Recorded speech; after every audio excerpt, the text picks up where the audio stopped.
So what are moles of compounds?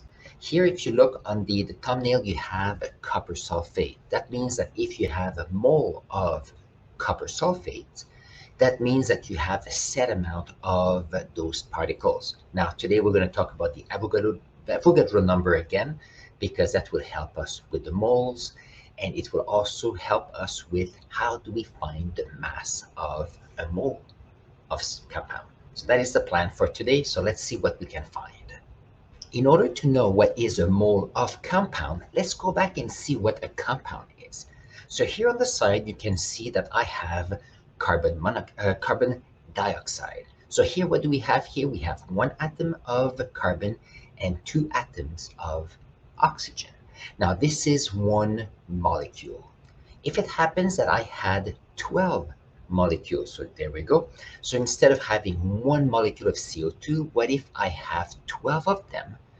That means that I would have 12 atoms of carbon, but here I would have 24 atoms of oxygen, because each of the carbon dioxide molecule each have one carbon and have two oxygen. Let's see if we can use this analogy to know what is one mole of compounds. So in the same idea, let's see if we can expand our thought of what is a mole.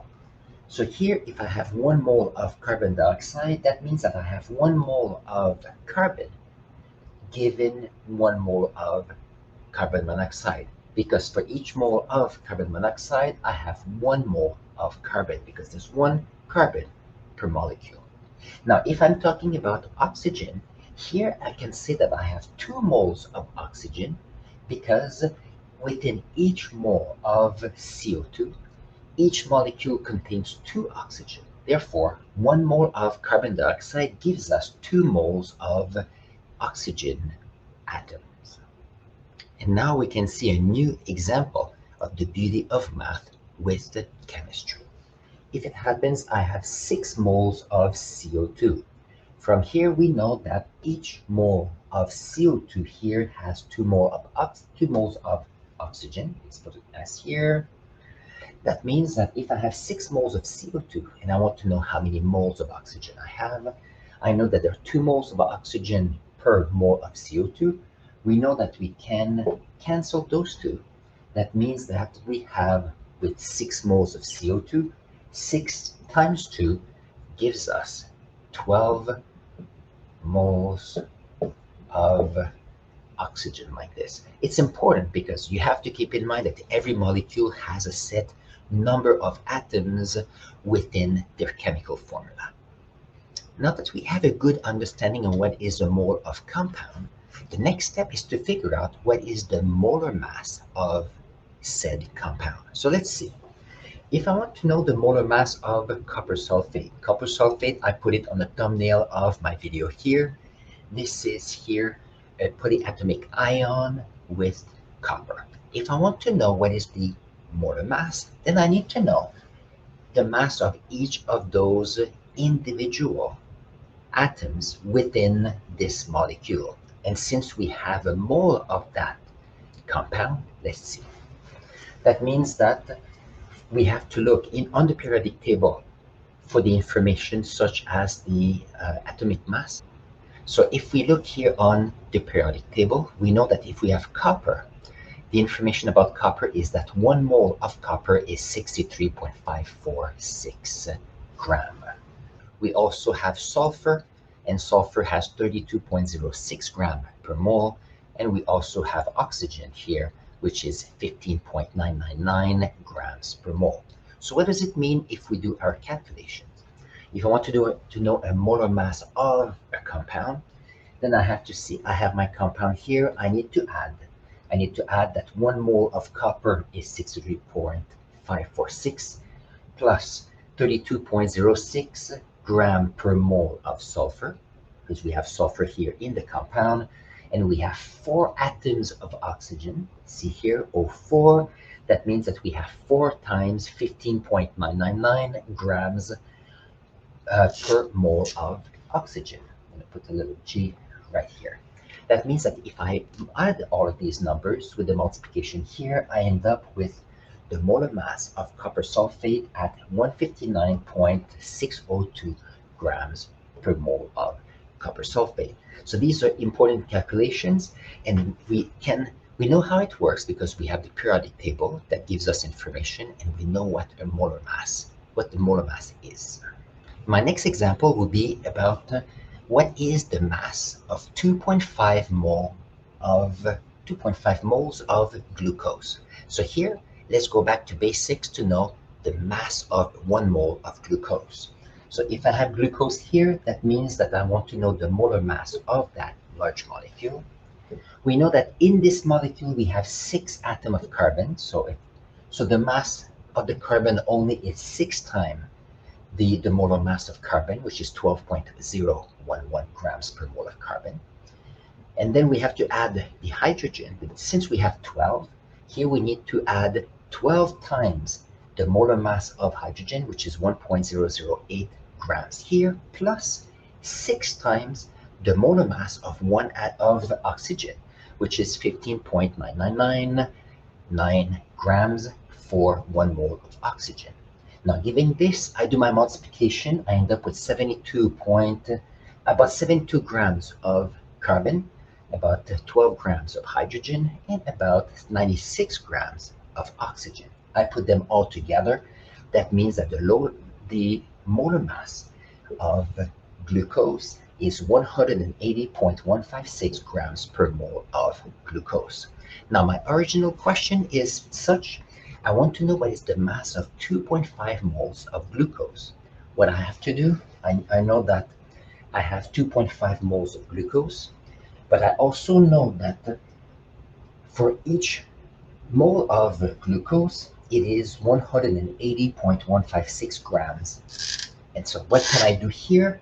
I can simplify a little bit. I have here mole of glucose. We have mole of glucose, so these cancel out. So what do I have left? I have 2.5 times 180.156, and the only unit I have is gram. So I'm going to put G here for grams, and let's do a quick calculation. So I have 180 this times 2.5. So I have here 450.39 grams. So that means that 2 moles of glucose has a mass of 450.39 grams. Excellent. It may have sounded hard and difficult at the beginning, but simplifying the steps will allow us to be able to find the answers. If you've enjoyed our videos so far, don't forget that I'm working on putting videos together for chemistry and other scientific topics. So if you've enjoyed it so far, don't forget to subscribe to my channel, and see if you have any questions or clarification questions, put them in the comments below. Why would you want to listen to what I'm trying to say? I've been a teacher for more than 25 years, and I've been putting together what I know on YouTube so I can help students. I first started with a French science channel, and right now I'm building up videos to help the English-speaking world. Why not? It allows me to practice my English at the same time. Let's see what we're going to learn next. The next segment of this video is what happens if I'm looking for how many moles of a given substance do I have if I'm given the mass that I have at the moment. So let's see. If I have 750 grams of copper sulfate, but I do know that 1 mole of copper sulfate here equals what? 159,602 grams, like this. Here it's kind of interesting because I have grams here and grams there. So what do I have here?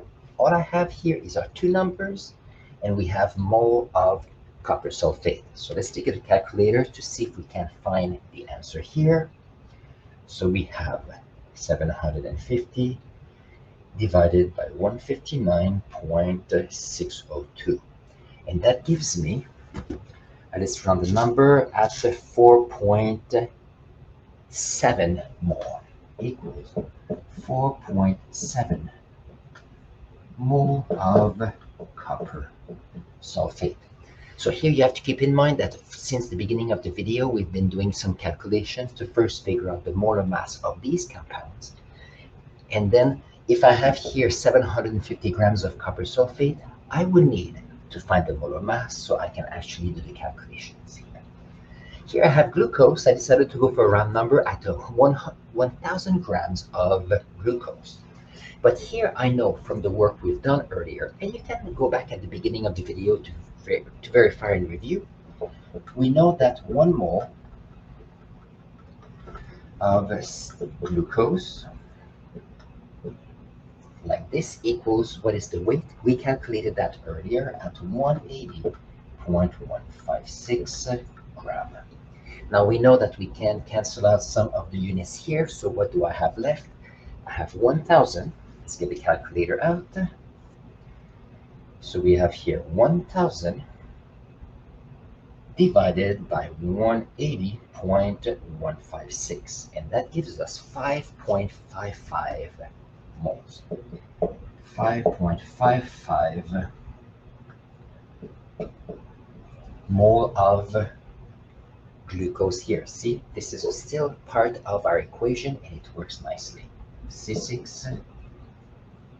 So here so far in the video, we were able to figure out, okay, what is the mass of a mole of a compound? We also figured out that if we have several moles of a compound, we can find the total mass. And now we know that if we have a mass, we can figure out how many moles we have. So here all we have to do is looking at the information we've got and then figure out the answer. And the next step that we have not done yet is the fact that we know what about moles, we know about molar mass. The one thing we haven't talked about is how many particles we have given a specific number of moles. So let's see if we can. So here we have converting mass into compounds of a compound to a number of particles. So let's see if we can figure that one out.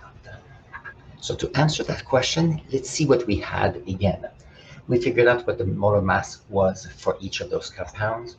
We also looked at how, given a mass, we were able to figure out how many moles we had. Now, if it happens that someone says, okay, how many particles do I have? If you're given the number of grams, you transfer them into moles. If you have moles, then it's easy. So from what we've learned in the past, we know that, and I'm going to put here a card of the place of the video where I talked about the Avogadro number. We know that there's 6.02 times 10 to the 23 particles per 1 mole, like this. And that is the same for every mole. So here, if I have 5.55 moles per of here glucose, I'm going to multiply by 6.02 times 10 to the 23 particles. Can we still see that on the perfect? Per 1 mole. Now here we'll be able to simplify some of our equations. We have here 4.7 moles, and here they cancel out, and therefore all I have left is 4.7. This number of particle of CuSO4. So let's see. I will need my calculator.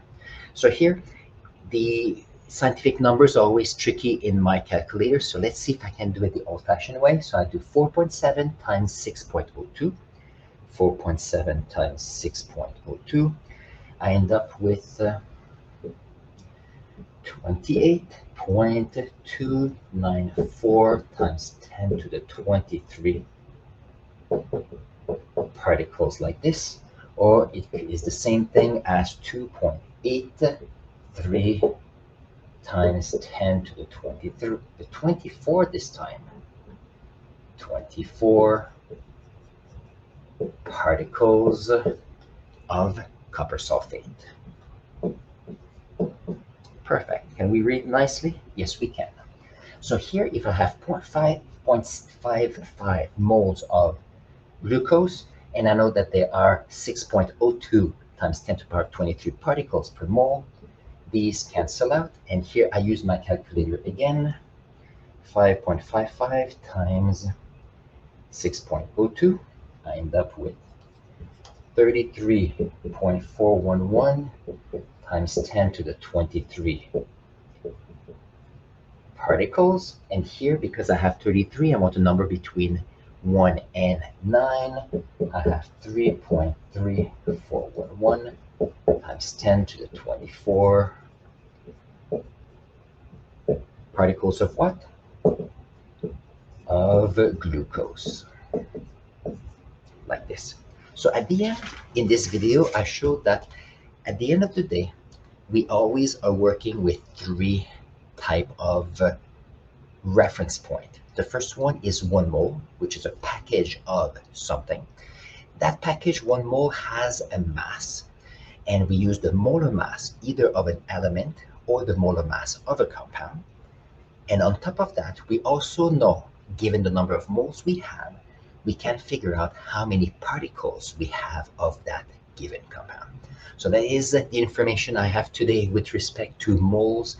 And what is the title of this video again? Let's double check. This one, the video here was called, how do we get moles? How do we calculate moles of compound? If you've enjoyed this video, don't forget to subscribe to our channel. I'm bringing all kind of videos about science. I'm also adding some videos on how to be better students and have a more positive day. On this, I'll see you in the next video here. You'll see every time you come here, you'll be able to learn something new. I'll see you in the next video.